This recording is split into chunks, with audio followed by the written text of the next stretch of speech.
The Columbia Network takes pleasure in bringing you Suspense.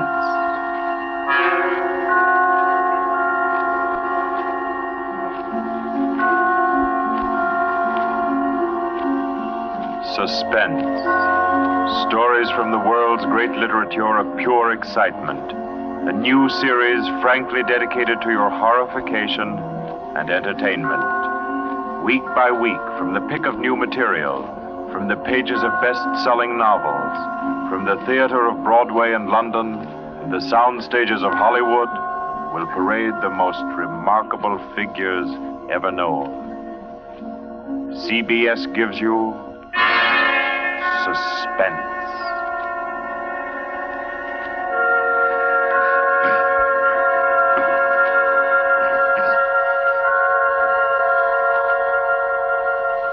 Tonight's presentation is one of the finest of the contemporary stories of mystery and terror. John Dixon Carr's famous novel, The Burning Court.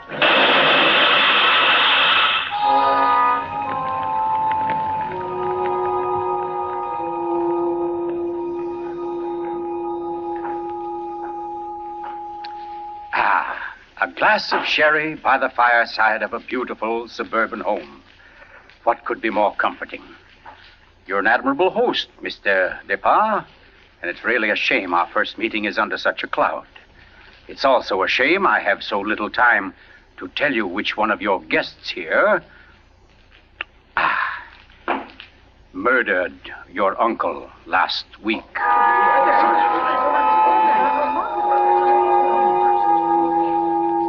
Now, let's see now. I believe we're all here. Your wife, your friend, Mr. Stevens, Captain Brennan. Yes, and incidentally yourself. Just who did you say you were? Well, no wonder you've had so much difficulty with the case, Captain. My name is Cross, Godin Cross, the writer. As a matter of fact, it's because of my just completed book, Poisoning Throughout the Ages, that I happen to be here now. And Ted Stevens there happens to be a member of the firm which publishes my work. I'd never seen him until tonight, but I've been told what happened. This afternoon, he began reading my manuscript for the first time on the train. The commuter's train, which every afternoon deposits him safely and soundly here in Crispin. I imagine he was halfway home by the time he finished the first chapter. Then he turned a page. Attached to the following leaf was a picture. And looking at it, the young man stiffened suddenly and all but cried out his shock. It was a picture of a young woman, and under it had been printed, famous poisoner Marie Dobré, 1676. Ted Stevens was looking at a picture of his own wife.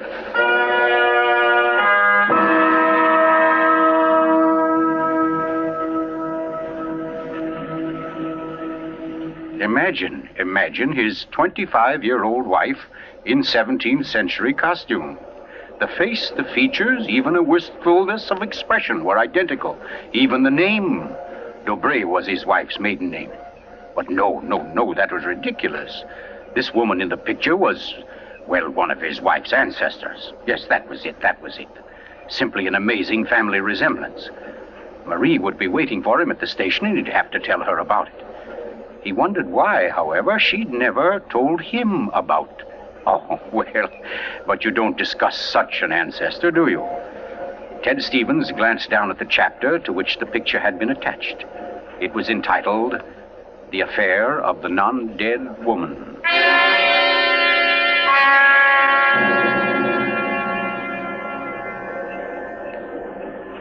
Hello, Ted. Stevens was almost jolted from his seat. It was Dr. Weldon, professor of English at the college, an old friend of his. Quickly, he thrust the picture beneath the manuscript and moved over. Hi, I didn't see you, Doc. Oh, here, have a seat. Oh, I thought maybe you were giving me the, what do they call it? The brush off? Oh, no, say, as a matter of fact, Doc, you're the one man I do want to see. Yeah? Very flattering. Remember those discussions we used to have about murders? Better than bridge anytime. Well, I got the idea that you'd made sort of a hobby out of the old cases, the historical ones. Well, I've studied quite a number of them, yes. Ever hear of a woman named Marie Dobré. Marie Debray? Marie Debray. Oh, yes. That was her maiden name, of course. One of the finest specialists in arsenic poisoning you could ever hope to find. Oh, we're almost at our station, Ted. Let's get to the door. Yes, a real charmer Marie was. Must have disposed of 100 husbands, lovers, suitors, and just plain friends before she was caught. What happened to her, Doc? She was beheaded and burned. Crispin!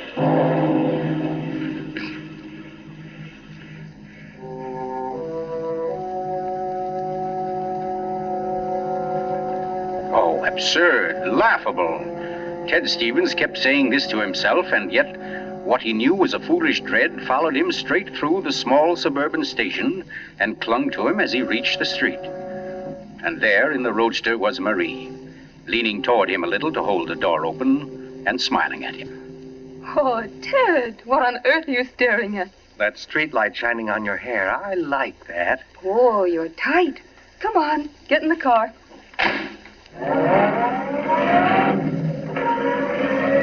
Then, like a wisp of smoke, it was gone. The whole ridiculous fear, the delusion.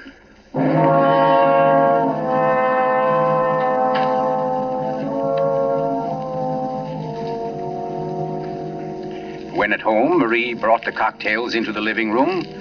The logs were burning brightly in the fireplace, throwing a soft, dancing glow upon a room that was darkening with dusk. To you, Marie. And to you, dear. As Stevens placed his glass down, he noticed the manuscript of my book. It was there on the table, right where he'd placed it when he first came in. Deliberately, he turned from it, and then turned back. The manuscript had been moved. Only an inch or so, but it had been moved. Keeping his back to his wife, he thumbed through that early chapter and discovered, just as he knew he would, that the photograph was gone. For a long moment, he thought of what to do. Then slowly, he turned around. This book by Cross I brought home. Yes? There was a story of a poisoner in it. Rather funny. Her name happens to be the same as yours. Oh, your maiden name, that is. Oh, that is odd, isn't it? Darling, was she a relative of yours? Why, Ted, you're serious. In a way, yes. Oh, I don't mean it's really important. It's just that, well, when you run across a person who's a dead ringer for your own wife and who lived 300 years ago and was a top-flight poisoner, well, you like to hear about it, that's all. What on earth are you talking about? Darling, be honest with me. Didn't you look at this manuscript when I was out of the room? No. You didn't take out a picture of a poisoner named Marie Dobré? I most certainly did not. Oh, Ted, what is this all about? What are you getting at? Oh, just this. Somebody took that picture out of that manuscript since I'd been home. Now, who's that? Well, I'll take a look. But I don't feel like... Why, it's Mark Depard. Mark? Ted, wait a second. Yes? Ted, whatever it is he wants, promise you won't do it. Promise I won't do I it? mean, promise you won't get yourself involved. Please, Ted, don't go out tonight. Say, what in the world is... Well, anyway, we can't let him stay outside. Mark, how are you? Come on in. Thanks, Ted. Just thinking about giving you a call later. Oh, let me have your hat. Oh, thanks. Marie, I hope you'll excuse me for popping in like this, but, well, I wanted to talk to Ted. It's rather important. Oh, I don't mind at all. Come on, Mark, we'll step into the library. Oh, you mind, dear? Of course not, Ted. I'll be making the sandwiches for her. Oh, grab that chair in the corner, Mark. Well, let's hear it. What's the trouble? Ted, my Uncle Miles was murdered. Murdered? Oh, the talk hasn't reached you yet, but it's already started. Nothing definite, of course, just that there was something wrong about Uncle Miles' death. But I don't... Mark, are you sure of this? You know he was murdered? I don't know. Of course I don't. I just don't see how it could be any other way. Uncle Miles, you know, had been sick for quite a while, but last Saturday he seemed so much better that Miss Corbett, that was his nurse, decided to take the day off. And, oh, well, you know all this. You and Marie were over that afternoon. Anyway, Lucy and I went to the club that night, to that masquerade party, and, we left the old boy completely alone. I've cursed myself 1,000 times since. But what about your housekeeper, Mrs., what's her name? Henderson. Wasn't she around? Oh, sure. In that little house out in back. We told her to look in now and then, but, well, that wasn't good enough. It was after midnight when Lucy and I got back. Uncle Miles was dying. Ted, it looked exactly like one of his regular attacks, but then later, after he was gone, I happened to glance under the chest of drawers in his room. There was a small silver cup under there, almost drained, and Uncle Miles' cat. The cat was still warm, but quite dead. Oh. I managed to get the cat out of the house and buried without anyone seeing me. Next day, I had the contents of the cup analyzed. It was poison? Yes. Arsenic. Well, what do you want me to do? Help me open the crypt. What? I want to have a private autopsy performed. Help me get Uncle Miles' body out of that vault. Oh, I know it's a tough job. The thing is sealed solid, but we can do it. You mean without the police knowing about it? Without anybody knowing about it. Mrs. Henderson's visiting her sister, and I managed to send Lucy over to the club. You must be crazy. You're playing with dynamite, Mark. This is something you've got to tell the police now. I can't take that chance. But they'll have to know sometime. You're only I've delaying... got to know first, I tell you. You don't understand, Ted. There was somebody in Uncle Miles' room that night, handing him something in a silver cup. Mrs. Henderson was on the porch by the window. She saw her. She saw her? Ted, she thinks it was my wife. Oh, Lucy. It doesn't mean anything to Mrs. Henderson yet, because she doesn't suspect anything, but, well, Ted, you've got to see why I've got to be sure, why I've got to know how Uncle Miles died. Because it wasn't Lucy, Ted. I know it wasn't. Of course not, Mark. She had an alibi. Well, she was with you at the club, wasn't she? Yes. Except for half an hour. I see. You'll help me, won't you, Ted? When do we start? As soon as you can make it. Okay. Come on now. I'll get your hat. You trot on ahead, and I'll come over as soon as I can see Marie. You're not going to tell her about this. Of course not. I'll think of something. Don't you worry about it. No, thanks, Ted. Thanks a lot. Marie? I'm coming.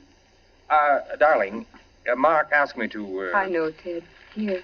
You better take these sandwiches with you. You'll be hungry. But you knew I was going out? Yes, I knew. You listened to us? I couldn't help it, Ted. I had an idea what Mark's visit was about. The talk about his uncle's death. There's a lot of gossip about it in the village. That's why I tried to tell you.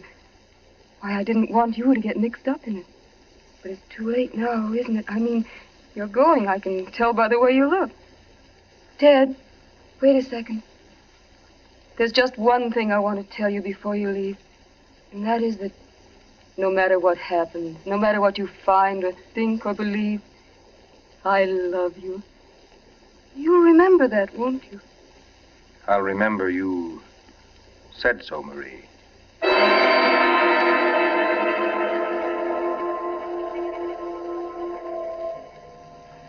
By the light of a dim kerosene lantern, Mark and Ched Stevens pounded their way through the thick shelf of rock that covered the Depar's ancestral tomb, pried open the great slab of stone which lay across the subterranean door, and then at last descended to the dank, ink-black chamber. They found the coffin.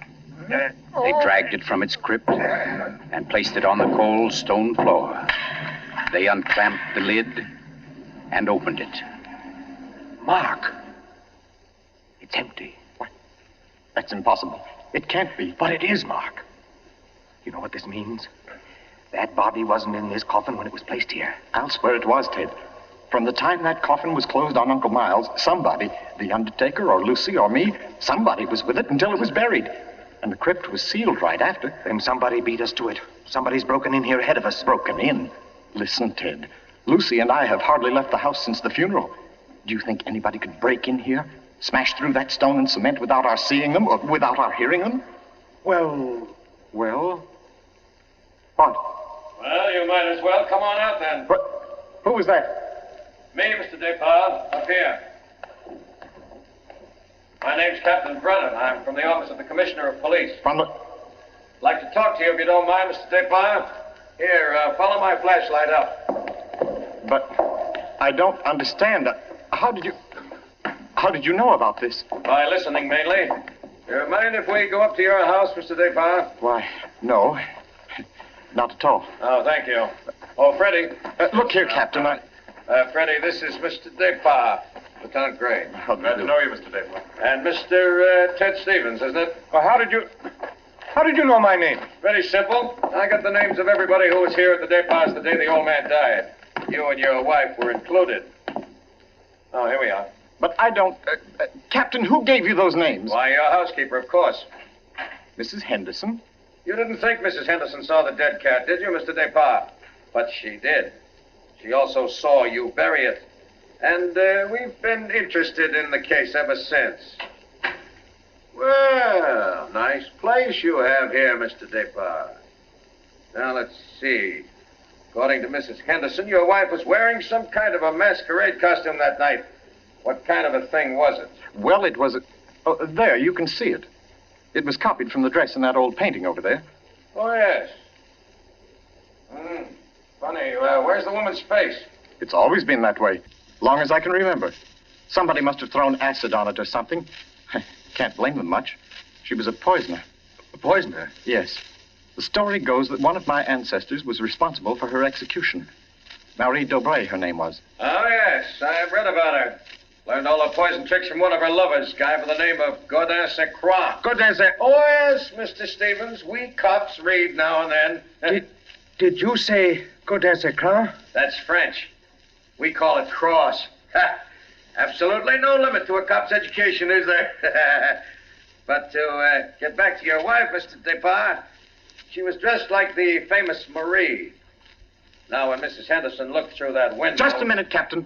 Mrs. Henderson can't prove she saw a thing, and you know it. What do you mean? I mean you haven't any right to insinuate that my wife was in that room. Well, who's insinuating? I'm trying to say that Mrs. Henderson, after thinking it over, realizes she was tricked by the costume.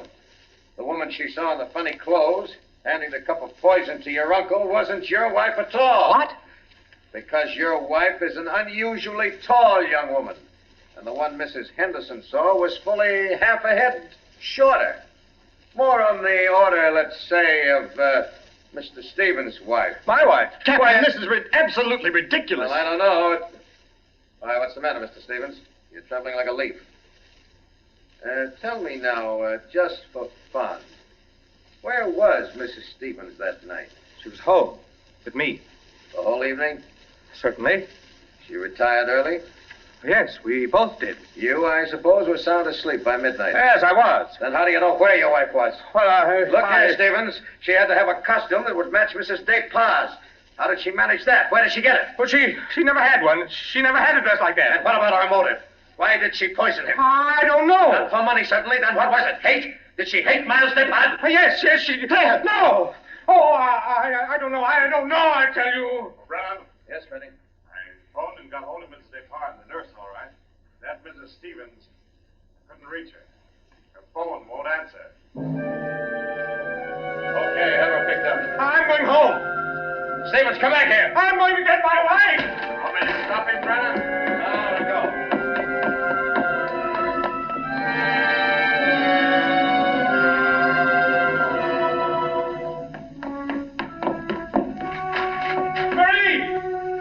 Marie, where are you? It's Ted. Marie, what have you done? Maria. Oh, Good evening. who are you? I? My name is Cross. Godin Cross. Cross. Where's my wife? What have you done to her? You fiend, what have you done to my wife? Why, nothing at all, young man. Here, sit down. You're lying. Something's happened to her. The police just phoned. There wasn't an answer. Why are you here? Why am I here? Well, because your wife, reading my chapter on the Dobrés, realized I knew more about the family than even she did. Because she found my phone number on the front cover of the manuscript. And because I know an exceptional case when I hear one. Does that answer your question? No, and you know it doesn't. Can't you see I've got to know whether... Yeah, I see. Whether your wife is that Marie Dobré, who was burnt. Burnt by order of the High Tribunal for all poison cases. The burning court of France. Witchcraft, black magic. The world across the threshold. You're quite sure, no doubt, also, that I'm Godin Saint-Croix, who first wooed her. No, my boy. No, my real name happens to be, of all things, Tom Simpson. Most unsuitable for a distinguished writing career. And Marie Dobray is no more your wife's real name than mine is Godin Cross. What? Your esteemed wife was an adopted child, Mr. Stevens, adopted by people in Canada named Dobray, remote members of the real family of poisoners. I can't believe it. Oh, why didn't she tell me? Why? Because until I told her half an hour ago, she didn't know it herself. You see, in the course of my research on the family, I found out about it. And in the course of talking with your wife, I found out something else. How for years she was haunted by the fear that she might be a poisoner by inheritance, by blood. And you can see, can't you, why she never talked about it, or her past to you? Yes. And yet, Mr. Stevens, you had all but made her forget that past. You. And that's why she was willing to lie, to steal a picture, do anything, in order to hold you to her. Yes, I see that now. You know, young man, I rather think she loves you. But as you will see, though, she comes only when I call her. Mrs. Stevens? You mean she's... Yes, Mr. Cross. Marie, it's you. You're all right? Oh, yes, dear. We're both all right now, and nothing can change it, ever. Marie, listen. Don't say Marie, dear. Say Maggie. Maggie? Oh, that's my name, my real name. Maggie McTavish. And it's a lovely name, dear. The most beautiful, gorgeous... Darling, please. You don't understand. The police, they think you had something to do with Miles' death. They think I did. So, now, Mr. Stevens, before we go back to the Depas, don't you think you'd better tell me everything that's been said and done up to date? Having just saved your wife's soul from the burning court, now I'll wrest her body from the electric chair.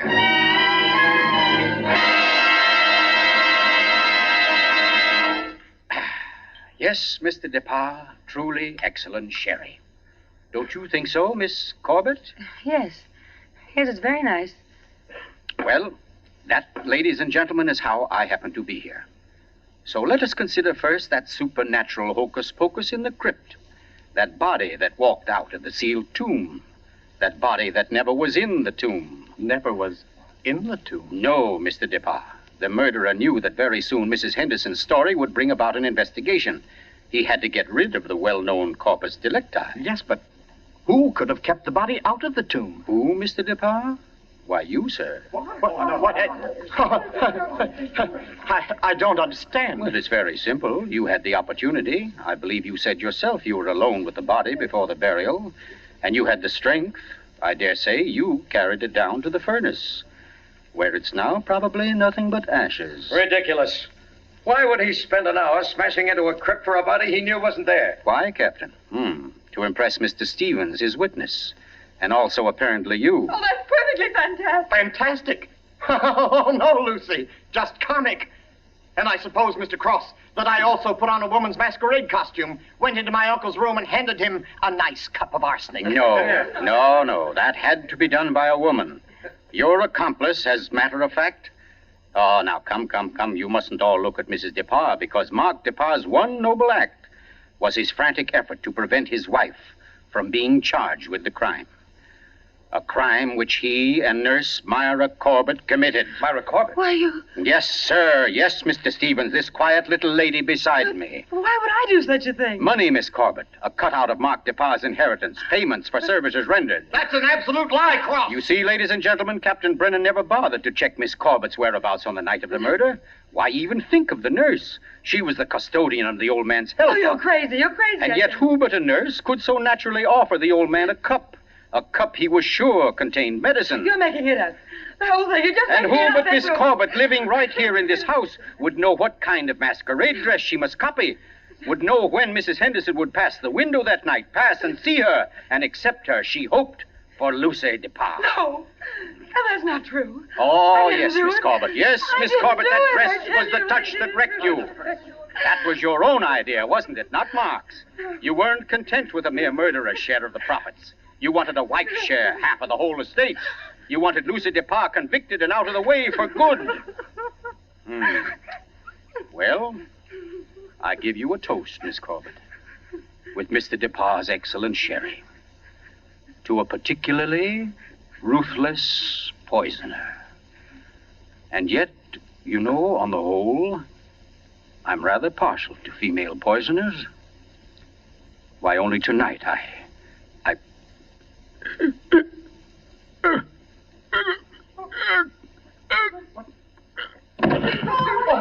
back here. Here, let me get to him.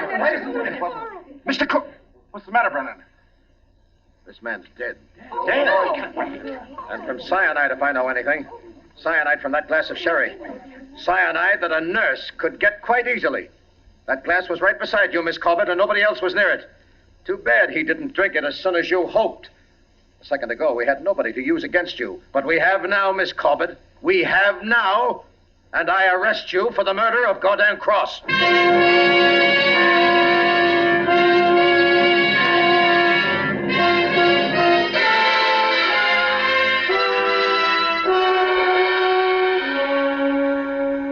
Close to 5 months ago that the prominent author was murdered, and tonight Myra Corbett pays with her life for that crime. The former nurse, at first protesting her innocence, in recent Yes, weeks has grown... I'm in here, dear. Oh. I thought you might... Oh, what did you cut it off for? Huh? What do you mean? The radio. Oh, yeah, well, I thought you wanted to talk. Oh, Ted, don't you think I know you better than that? What was on the radio? Well, there wasn't any... Okay. It was about Myra Corbett. She goes to the chair tonight. Oh, I didn't think you wanted to be reminded. I don't really. But making such an effort to hide it only keeps it alive, doesn't it? All right, darling. Know what I came in to ask? If you wanted a cocktail before dinner. The largest one you've got. Fine. I'll get out the ice cube. I know. If I'll fix up the fire. Okay, Maria, a deal. Where are some papers to start it? Right there by the bookcase. And the name's not Marie. It's Maggie. Because, darling, Marie's dead and gone forever.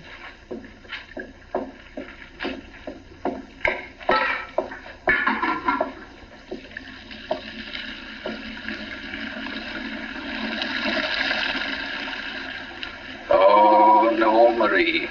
We're never dead. Neither of us. It was your hand that touched that glass. I know that now. And I could return the favor. But instead, I shall ask that you dispatch your husband. This one, like all the others. Now, just a little bit of poison in the drink, Marie. Any kind of a drink. What kind, Ted? What kind of a cocktail shall we have? Oh, any kind, darling. Any kind at all.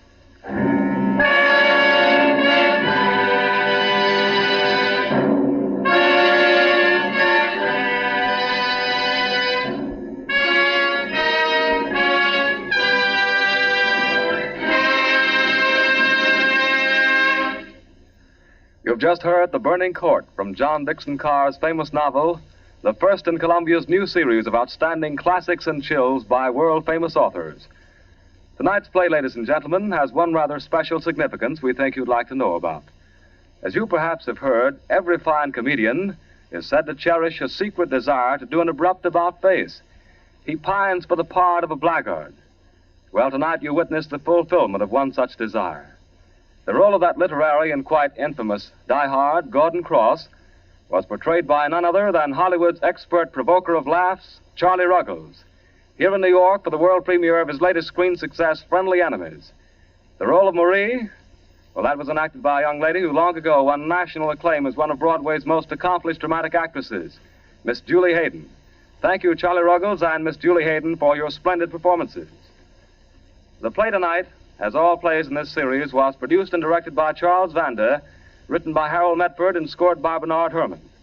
Next week, we bring you an intensely exciting and moving drama, The Life of Nellie James. This is the Columbia Broadcasting System.